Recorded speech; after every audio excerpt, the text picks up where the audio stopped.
This UCSD TV program is presented by University of California Television. Like what you learn? Visit our website or follow us on Facebook and Twitter to keep up with the latest programs.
behalf of the University of California, San Diego, graduating class of 1997,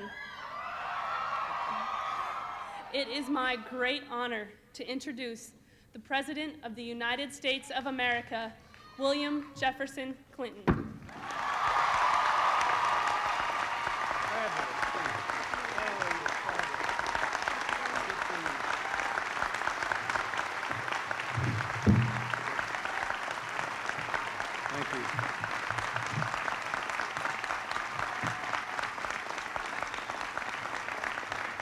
Thank you very much.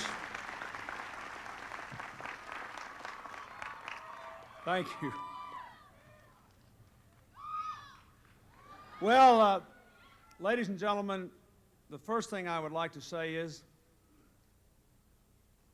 that Coleen spoke so well,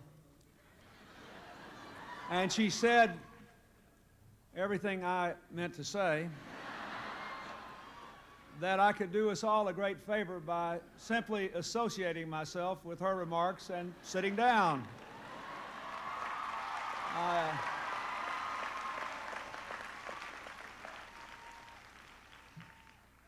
would also like to thank Dr. Anagostopoulos for reminding us of the infamous capacity of faculty members to be contrary with one another. Until he said it, I hadn't realized that probably 90% of the Congress once were on university faculties.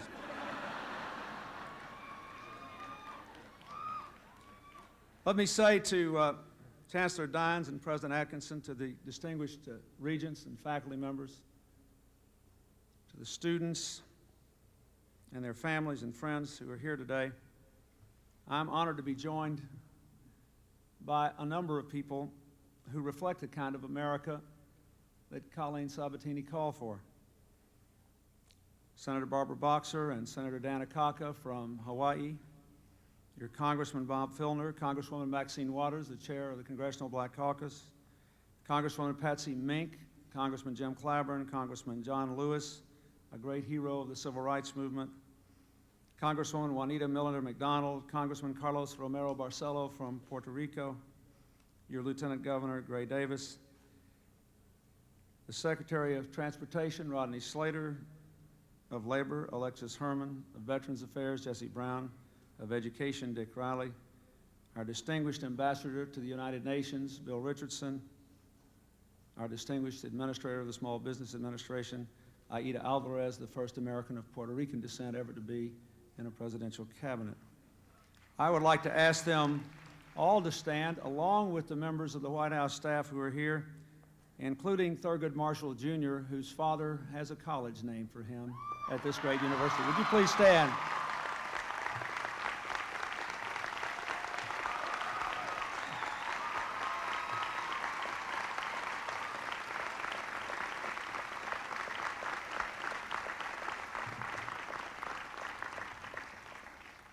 And I can't help but noting that there's another person here that deserves some special recognition. University of California at San Diego, class of 1977, a Filipino-American woman who became the youngest captain of the Navy, and my personal physician, Dr. Connie Mariano. Where is she? Somewhere.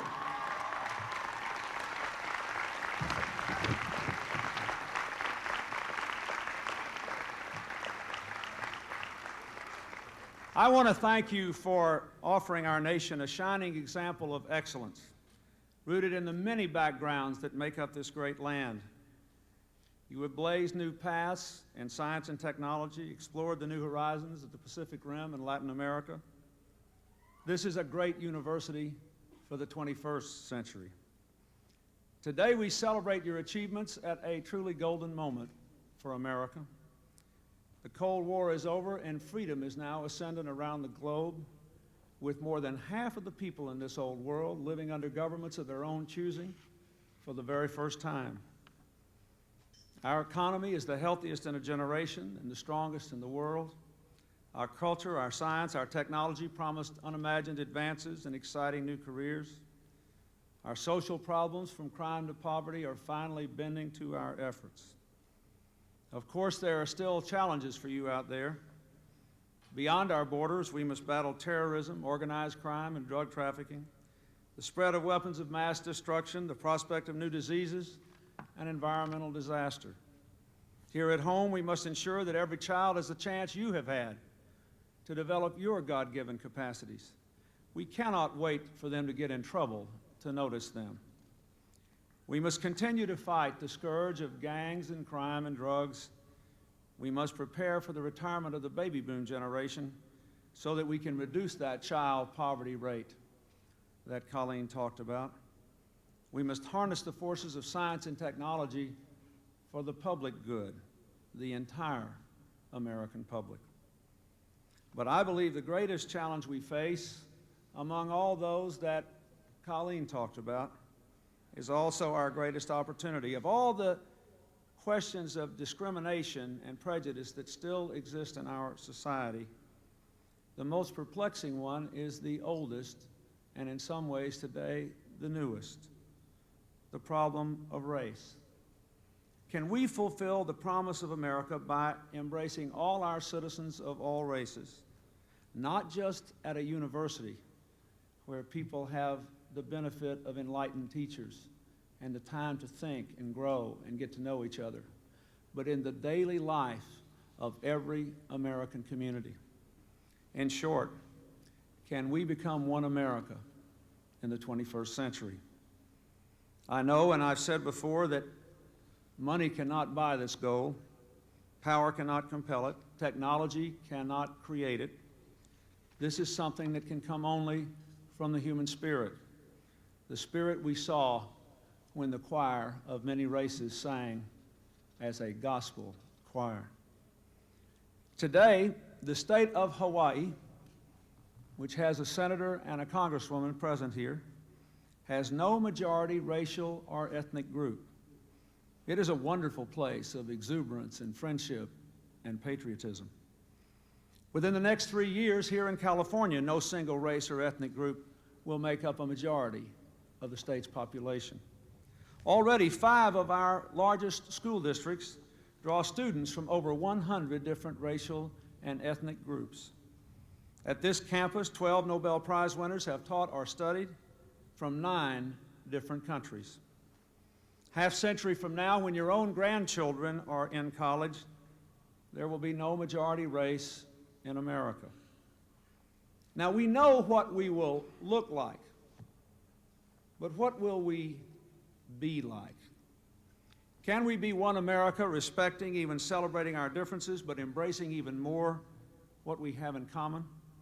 Can we define what it means to be an American, not just in terms of the hyphens showing our ethnic origins, but in terms of our primary allegiance to the values America stands for and values we really live by? Our hearts long to answer yes, but our history reminds us that it will be hard. The ideals that bind us together are as old as our nation, but so are the forces that pull us apart. Our founders sought to form a more perfect union. The humility and hope of that phrase is the story of America, and it is our mission today. Consider this. We were born with a Declaration of Independence which asserted that we are all created equal, and a Constitution that enshrined slavery. We fought a bloody civil war to abolish slavery and preserve the Union, but we remained a house divided and unequal by law for another century. We advanced across the continent in the name of freedom, yet in so doing we pushed Native Americans off their land, often crushing their cultures and their livelihood. Our Statue of Liberty welcomes poor, tired, huddled masses of immigrants to our borders, but each new wave has felt the sting of discrimination. In World War II, Japanese Americans fought valiantly for freedom in Europe, taking great casualties, while at home their families were herded into internment camps. The famed Tuskegee Airmen lost none of the bombers they guarded during the war, but their African-American heritage cost them a lot of rights when they came back home in peace. Though minorities have more opportunities than ever today, we still see evidence of bigotry, from the desecration of houses of worship, whether they be churches, synagogues, or mosques, to demeaning talk in corporate suites. There is still much work to be done by you, members of the class of 1997. But those who say we cannot transform the problem of prejudice into the promise of unity forget how far we have come, and I cannot believe they have ever seen a crowd like you.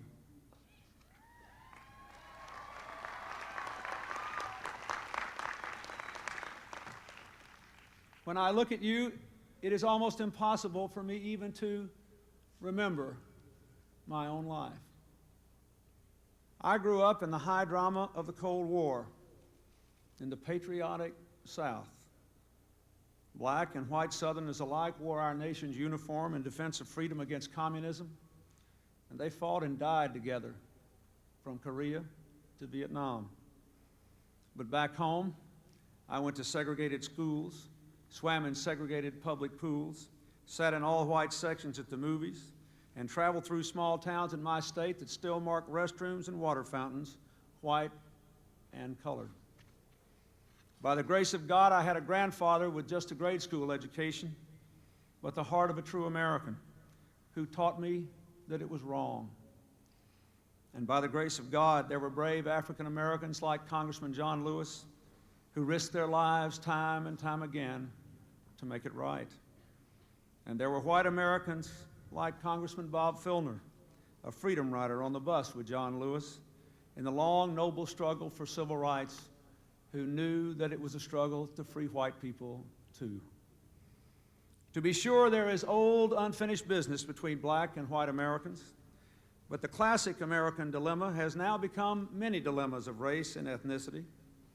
We see it in the tension between black and Hispanic customers and their Korean or Arab grocers, and a resurgent anti-Semitism even on some college campuses, and a hostility toward new immigrants from Asia to the Middle East, to the former communist countries, to Latin America and the Caribbean, even those whose hard work and strong families have brought them success in the American way. We see a disturbing tendency to wrongly attribute to entire groups, including the white majority, the objectionable conduct of a few members. If a black American commits a crime, condemn the act. But remember that most African Americans are hardworking, law-abiding citizens. If a Latino gang member deals drugs, condemn the act. But remember the vast majority of Hispanics are responsible citizens who also deplore the scourge of drugs in our life. If white teenagers beat a young African American boy almost to death just because of his race, for God's sake, condemn the act. But remember, the overwhelming majority of white people will find it just as hateful. If an Asian merchant discriminates against her customers of another minority group, call her on it, but remember too that many, many Asians have borne the burden of prejudice and do not want anyone else to feel it. Remember too, in spite of the persistence of prejudice, we are more integrated than ever. More of us share neighborhoods and work and school and social activities, religious life, even love and marriage across racial lines than ever before. More of us enjoy each other's company and distinctive cultures than ever before. And more than ever, we understand the benefits of our racial, linguistic, and cultural diversity in a global society, where networks of commerce and communications draw us closer and bring rich rewards to those who truly understand life beyond their nation's borders. With just a 20th of the world's population, but a 5th of the world's income, we in America simply have to sell to the other 95% of the world's consumers just to maintain our standard of living. Because we are drawn from every culture on earth, we are uniquely positioned to do it. Beyond commerce, the diverse backgrounds and talents of our citizens can help America to light the globe, showing nations deeply divided by race, religion, and tribe that there is a better way. Finally, as you have shown us today, our diversity will enrich our lives in non-material ways, deepening our understanding of human nature and human differences, making our communities more exciting, more enjoyable, more meaningful. That is why I have come here today to ask the American people to join me in a great national effort to perfect the promise of America for this new time as we seek to build our more perfect union. Now, when there is more cause for hope than fear, when we are not driven to it by some emergency or social cataclysm, now is the time we should learn together, talk together, and act together to build one America.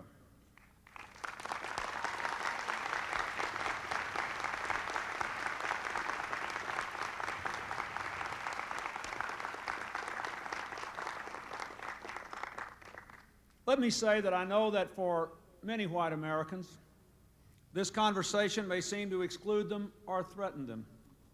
That must not be so. I believe white Americans have just as much to gain as anybody else from being a part of this endeavor, much to gain from an America where we finally take responsibility for all our children so that they at last can be judged, as Martin Luther King hoped, not by the color of their skin, but by the content of their character.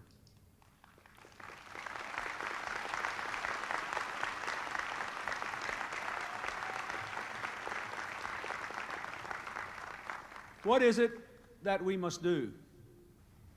For 4.5 years now, I have worked to prepare America for the 21st century with a strategy of opportunity for all, responsibility from all, and an American community of all our citizens. To succeed in each of these areas, we must deal with the realities and the perceptions affecting all racial groups in America. First, we must continue to expand opportunity. Full participation in our strong and growing economy is the best antidote to envy, despair, and racism. We must press forward to move millions more from poverty and welfare to work, to bring the spark of enterprise to inner cities, to redouble our efforts to reach those rural communities prosperity has passed by. And most important of all, we simply must give our young people the finest education in the world. There are no children who, because of their ethnic or racial background, who cannot meet the highest academic standards. If we set them and measure our students against them, if we give them well-trained teachers and well-equipped classrooms, and if we continue to support reasoned reforms to achieve excellence like the charter school movement.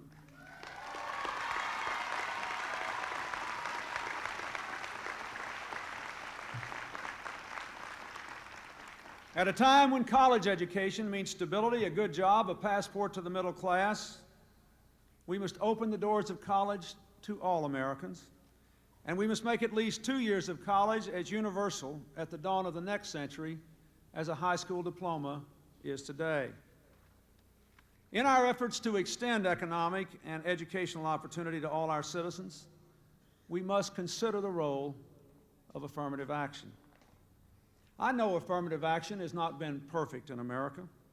That's why 2 years ago we began an effort to fix the things that are wrong with it. But when used in the right way, it has worked.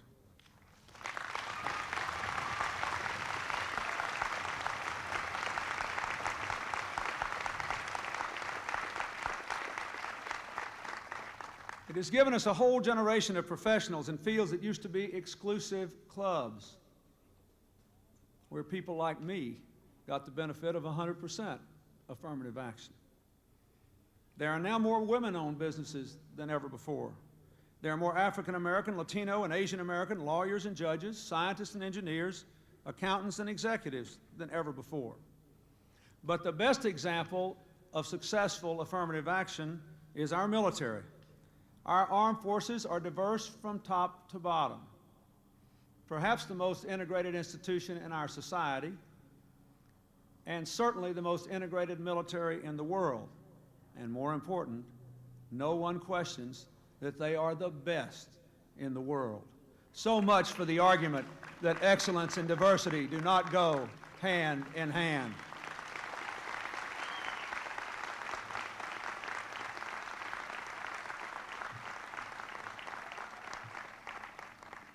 There are those who argue that scores on standardized tests should be the sole measure of qualification for admissions to colleges and universities.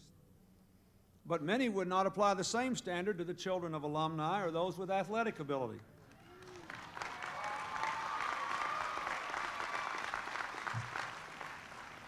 I believe a student body that reflects the excellence and the diversity of the people we will live and work with has independent educational value. Look around this crowd today. Don't you think you have learned a lot more than you would have if everybody sitting around you looked just like you? I think you have.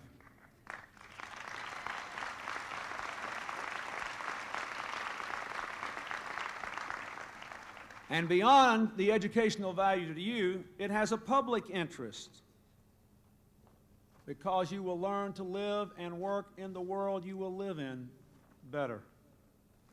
When young people sit side by side with people of many different backgrounds, they do learn something that they can take out into the world, and they will be more effective citizens. Many affirmative action students excel. They work hard, they achieve, they go out and serve the communities that need them for their expertise and role models. If we close the door on them, we will weaken our greatest universities, and it will be more difficult to build the society we need in the 21st century.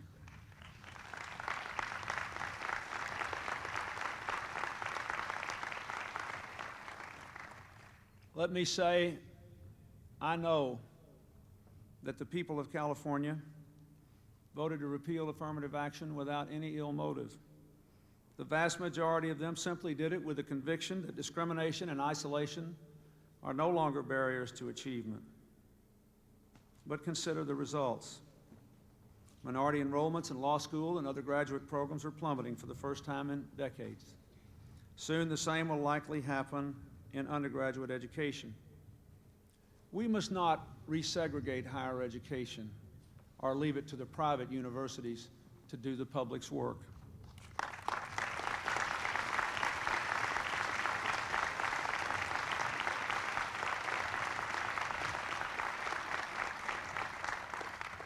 At the very time when we need to do a better job of living and learning together, we should not stop trying to equalize economic opportunity.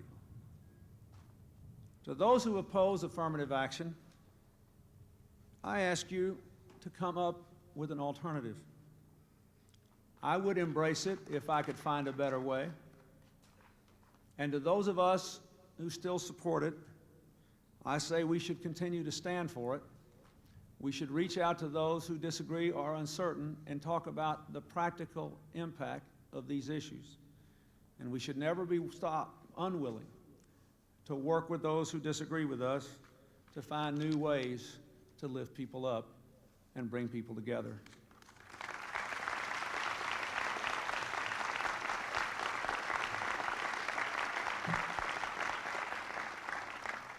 Beyond opportunity, we must demand responsibility from every American. Our strength as a society depends upon both.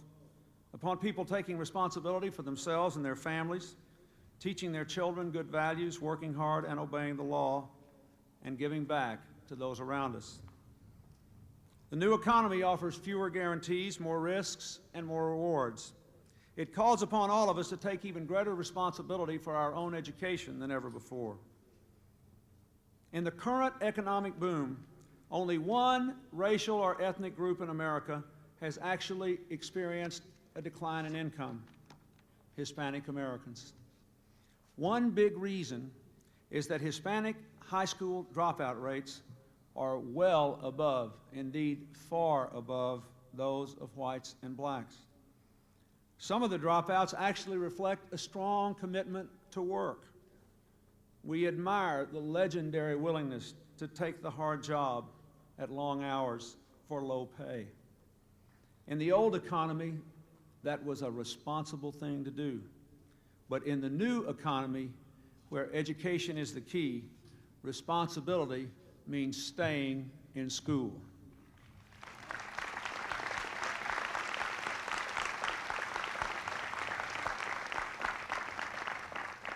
No responsibility is more fundamental than obeying the law. It is not racist to insist that every American do so. The fight against crime and drugs is a fight for the freedom of all our people, including those perhaps especially those minorities living in our poorest neighborhoods. But respect for the law must run both ways. The shocking differences in perceptions of the fairness of our criminal justice system grows out of the real experiences that too many minorities have had with law enforcement officers. Part of the answer is to have all our citizens respect the law, but the basic rule must be that the law must respect all our citizens.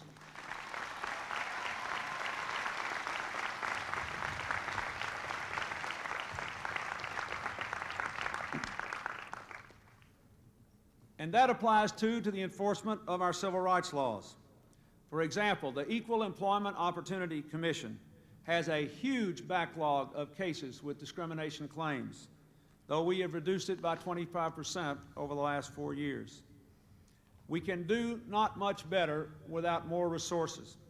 It is imperative that Congress, especially those members who say they're for civil rights but against affirmative action, at least give us the money necessary to enforce the law of the land, and do it soon.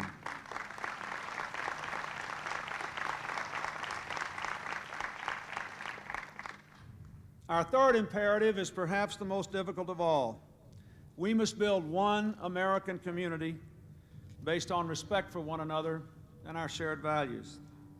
We must begin with a candid conversation on the state of race relations today and the implications of Americans of so many different races living and working together as we approach a new century. We must be honest with each other. We have talked at each other and about each other for a long time.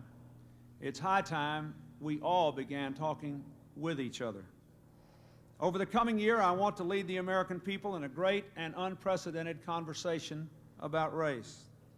In community efforts from Lima, Ohio to Billings, Montana, in remarkable experiments in cross-racial communications like the uniquely named E-racism, I have seen what Americans can do if they let down their guards and reach out their hands.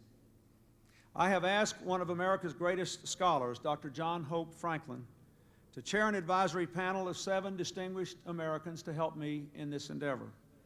He will be joined by former governors Thomas Kean of New Jersey and William Winter of Mississippi, both great champions of civil rights, by Linda Chavez Thompson, the Executive Vice President of the AFL-CIO, by Reverend Susan Johnson Cook, a minister from the Bronx and former White House fellow, by Angela O, an attorney and Los Angeles community leader, and Robert Thompson, the CEO of Nissan USA, distinguished leaders in their community.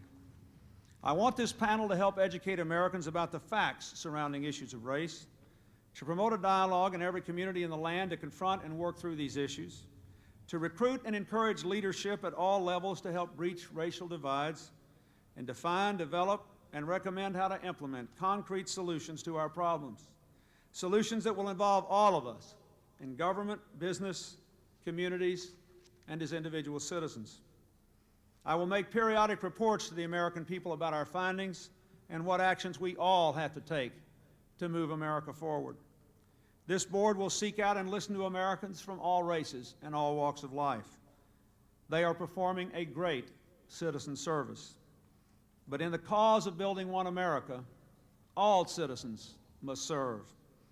As I said at the President's Summit on Service in Philadelphia, in our new era, such acts of service are basic acts of citizenship. Government must play its role, but much of the work must be done by the American people as citizen servants. The very effort will strengthen us and bring us closer together. In short, I want America to capture the feel and the spirit that you have given to all of us today. I'd like to ask the board to stand and be recognized. I want you to look at them, and I want you to feel free to talk to them over the next year or so. Dr. Franklin and members of the board.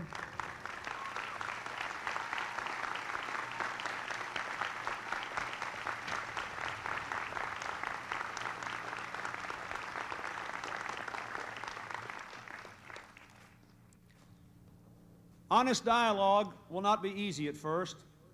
We'll all have to get back past defensiveness and fear and political correctness and other barriers to honesty.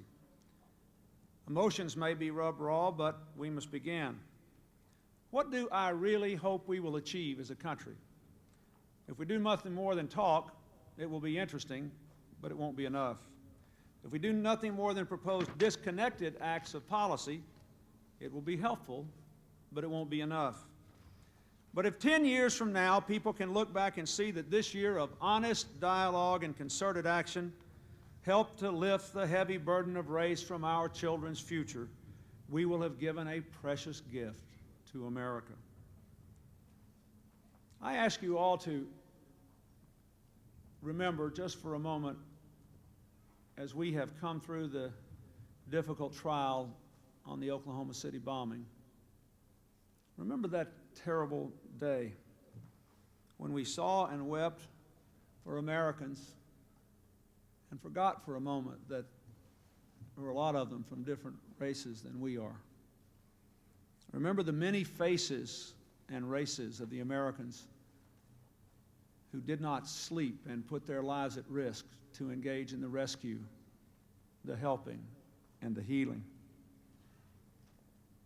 Remember how you have seen things like that during the natural disasters here in California. That is the face of the real America. That is the face I have seen over and over again. That is the America, somehow, some way, we have to make real in daily American life.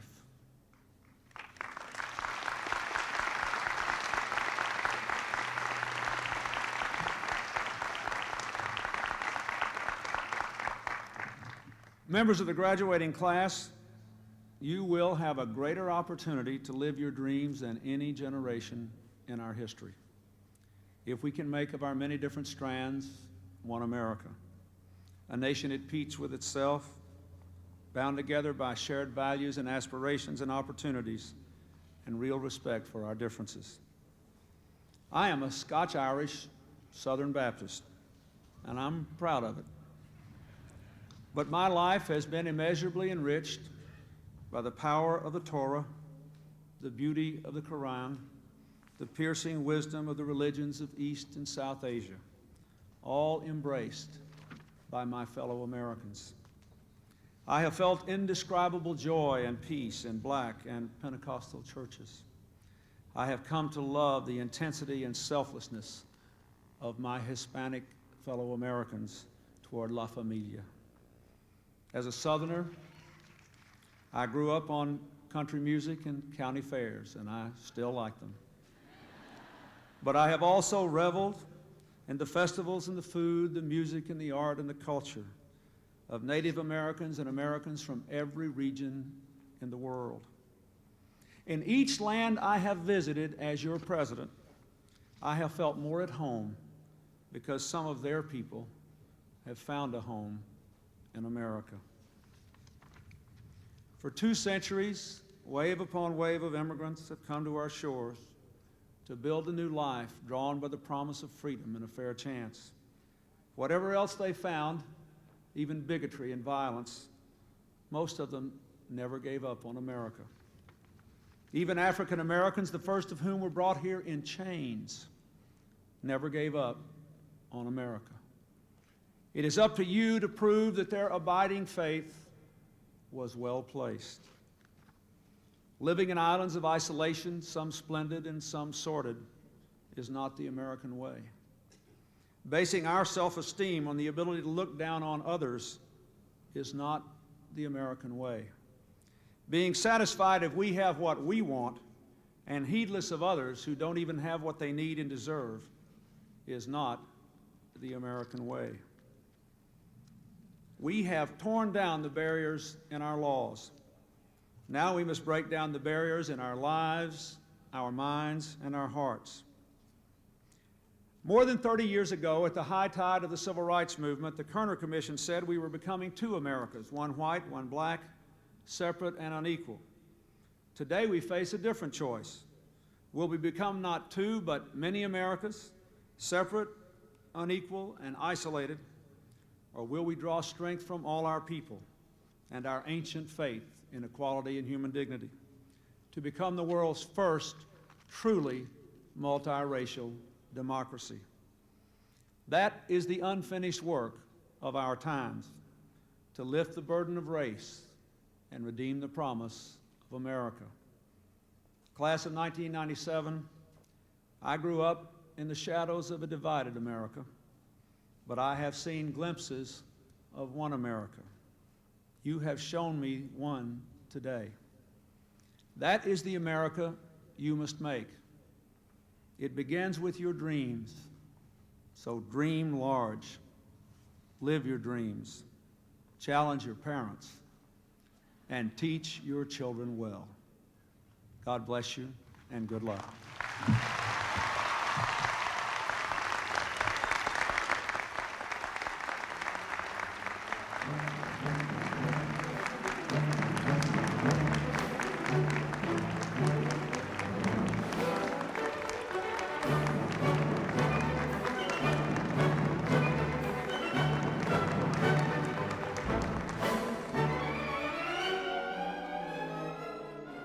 Ladies and gentlemen, this has been a great day for San Diego and for the University of California, San Diego.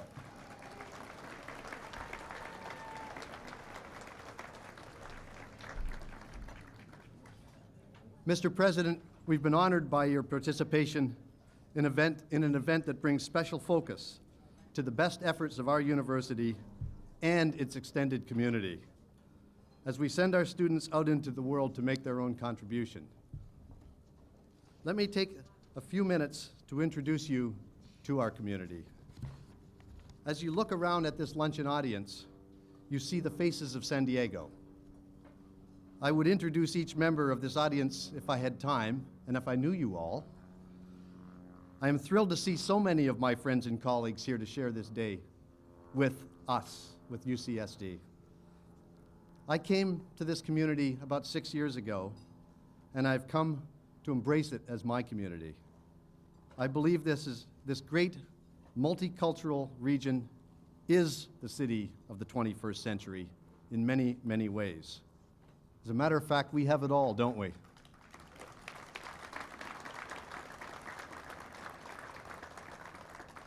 It's a beautiful setting. We have a wealth of cultures. We have enormous talent in this community, and the spirit and drive of a youthful community with unlimited potential. Here today, we have our community leaders who have helped mold and shape this region and whose dedication, energy, and vision will take us far. They challenge us to become a better place, and we strive daily to meet that challenge. We have the heads of business and industry, including many whose imagination and enterprise has taken emerging technologies and brought them to the marketplace, often in partnership with the university and in the future in partnership with the university. We have also included here today what I call the heart and soul of the community, grassroots volunteers who work tirelessly and in some cases with UCSD outreach programs to advance the health and welfare of all San Diegans. They have given us so much, and we owe them so much. You see before you as well our own UCSD family of faculty and staff whose contributions make our university and our region great, and whose research and scholarship touch lives all over the planet. Academia knows no bounds, and the world of ideas is borderless. UCSD's superb student body, of course, is why we're here today, and it's represented here, as well as bright young people from our local middle schools, who are the high school class of the year 2000, the next millennium. And perhaps, and I hope, UCSD freshman class in the year 2000.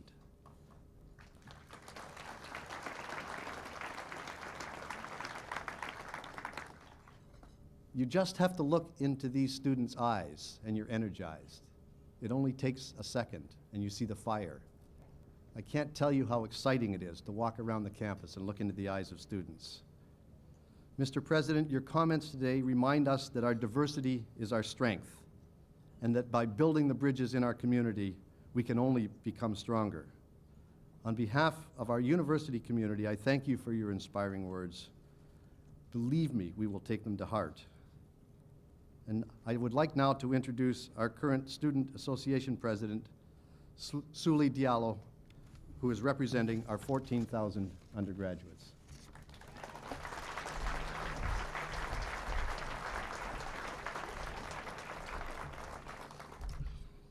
To reiterate the sentiments of the Chancellor, what a great day for UCSD.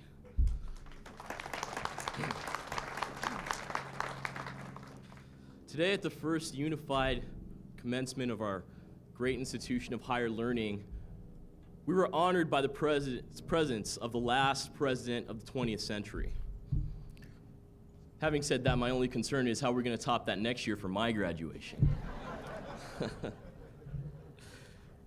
But it's also a great day in that the issues at hand in the president's speech, those of race and diversity, are so timely for the campus of UCSD. It is timely because as the graduating class of 1997 moves forth to raise the children, to wage the wars, to play by the rules of the 21st century, we are still continually faced with a nation that is divided by race and ethnicity.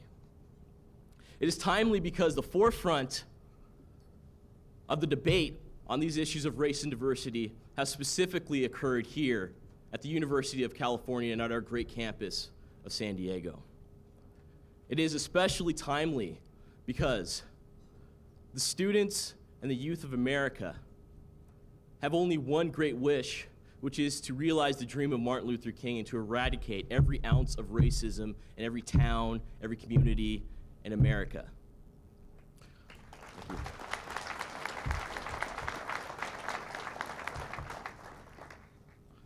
Having said this, I'm very honored that at our highest offices of national government, we are led by the diligence and by the message of President Clinton's call. President Clinton, as a representative of 14,000 undergraduates at UCSD, I'm here to say convincingly and without question that we, the students of America and the youth of America, will answer and will rise to the occasion of eradicating racism in America.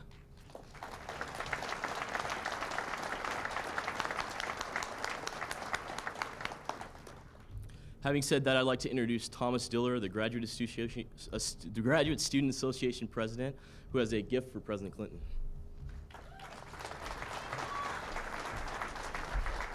Thank you, Souley. I actually do have a gift for Chelsea Clinton that I'd like to give to President Clinton to give to her from the Associated Students. And it's actually a Dr. Seuss UCSD t-shirt, and I think that's very fitting in a time in which you can see the emblem of our Geisel Library on most of the things around you. And it's what brings us together. It's the youth in us. It's the children. It's the stories. Those are the things that can bring us together in this time of interraciality that we face. And I was really touched by your speech today, which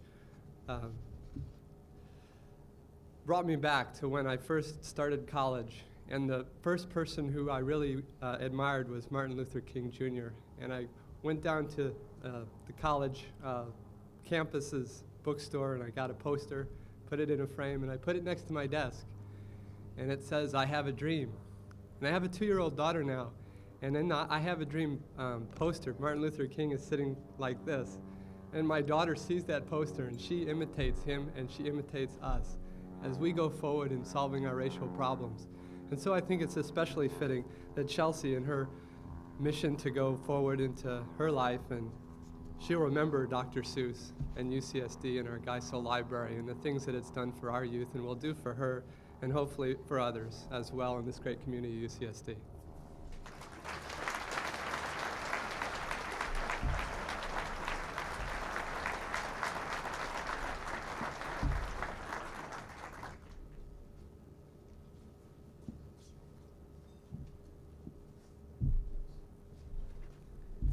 Thank you very much for the gift.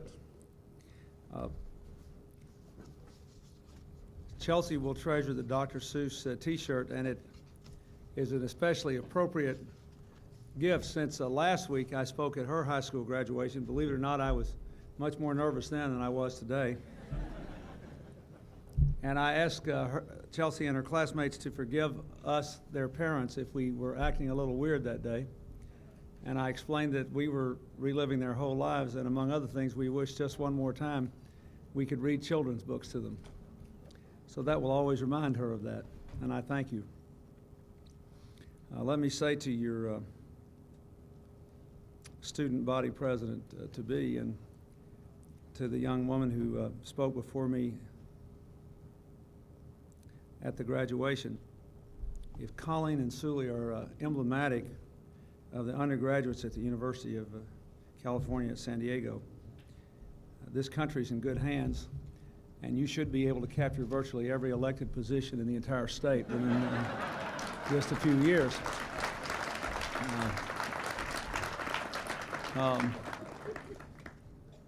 Beats anything I ever saw. It was great. Let me also thank you for making Dr. John Hope Franklin and the members of the President's Advisory Board on Race and the members of my cabinet and White House and the members of the Congress who are here, making us feel so welcome. We brought quite a lot of interlopers here to this event today in the hope that it would impress upon the country and the press, which will have to tell the country about it, the importance of this issue and this moment and our intentions. You have given me a great opportunity to be here today, and you've given the nation a great gift if we can do what we set out to do here. And I will never forget that. I'm especially glad to be here in San Diego to do this. You know, I spent a lot of time in this community over the last several years.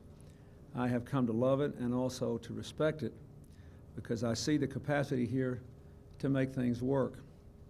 That's one of the things I didn't get to talk about in my speech, but you can't talk about everything, but in the end, we have to be judged by whether what we do makes sense or not and produces results. This community has one of the lowest crime rates of any major city in America. It deals with a whole wide range of complex problems, I think, in a very sensible way. And I see people here continually coming together across lines that divide them, and I hope that will be a model for the entire country. So for all those reasons, I'm very thankful. And the last thing I have to say is that early this morning, when I'd had precious little sleep and my body clock was off anyway, my wife called with her last-minute criticisms of my speech, which is a routine I have come to look forward to in life. And as usual, she was right, what she had to say, and I made three changes she suggested I make in it. But the last thing she said was, she said, you remind those people that you've only been there once and I've been there twice. And I loved it both times. So, again, Chancellor and all of you as part of the UCSD family, I thank you. I thank you on behalf of all of us who've come to visit with you today. I thank you for the ideas you have given me. Dr. Franklin and members of the board, you might be interested to know, around the table here, they asked what they could do to help, and I said, well, we needed more credible research, and we needed more sources of information for the American people about basic things, delivered in understandable ways. We'll never have the kind of national conversation we want until we first agree on at least most of the facts. You know, if you have a different view of the same set of facts than someone else, it's wonderful, because you never have to give up your bias, you know, because you can say the poor soul just doesn't know the facts. So you can go right on with whatever you think and whatever you believe. So we are going to need the help of the university community and groups like the National Academy of Sciences and others, and we will be back to you on that. But the most important thing is what I saw in the eyes of the students of this great university today convinced me without any question that we are doing the right thing first, and secondly, that we will succeed. Thank you all. God bless you.